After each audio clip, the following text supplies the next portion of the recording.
If there's a clear trend in President Trump's recent decision to remove key advisors, it's this: he gets rid of them because he doesn't get along with them.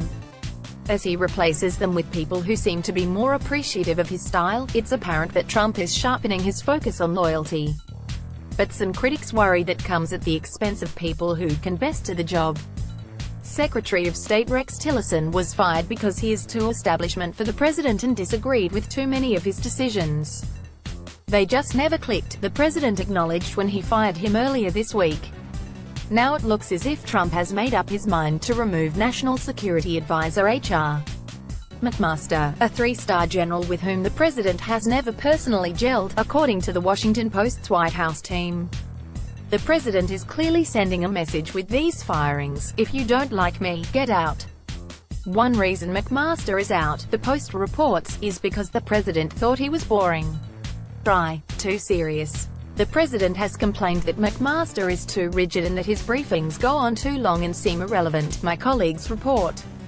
Trump is a president who often doesn't read a daily briefing of vital, classified information to prepare for the day, who demands his staff condense memos into one page or use visuals, who openly admits that rather than prepare for a meeting on tariffs with the Canadian Prime Minister, he just makes up stuff about trade deficits. That almost certainly grates on the meticulous McMaster, whose staff gets up before dawn to help prepare the presidential daily briefing. And Trump appears to have noticed. Trump and his supporters say the president is running the country like a business, quick to make decisions, hoping to speed up the slow pace of Washington. There will always be change, the president told reporters Thursday. And I think you want to see change. I want to also see different ideas. But as he says that, Trump is installing people who seem much more willing to echo the president's own ideas. The risk there is that Trump is creating a leadership team of people who are willing to say yes to him or mold themselves after him rather than challenge him, people who make pleasing the president their main job rather than doing their jobs.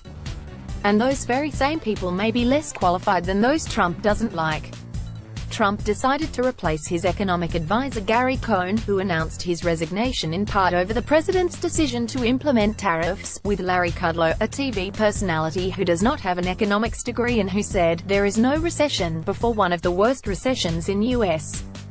After Trump fired Tillerson via Twitter, he announced Tillerson would be replaced with CIA Director Mike Pompeo, someone who raised alarm bells at the CIA for appearing to back off on criticizing Russia to win favor with the president.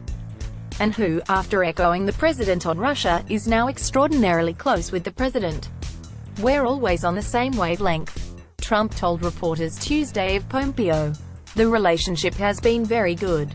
That's what I need as Secretary of State."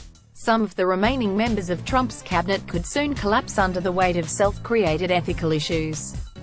Trump is applying the same mindset on how to replace them. The Post reports he's considering replacing Veteran Affairs Secretary David Shulkin, under fire for a European taxpayer-paid trip with his wife, with a Fox News TV personality Pete Hegseth, who has no government experience.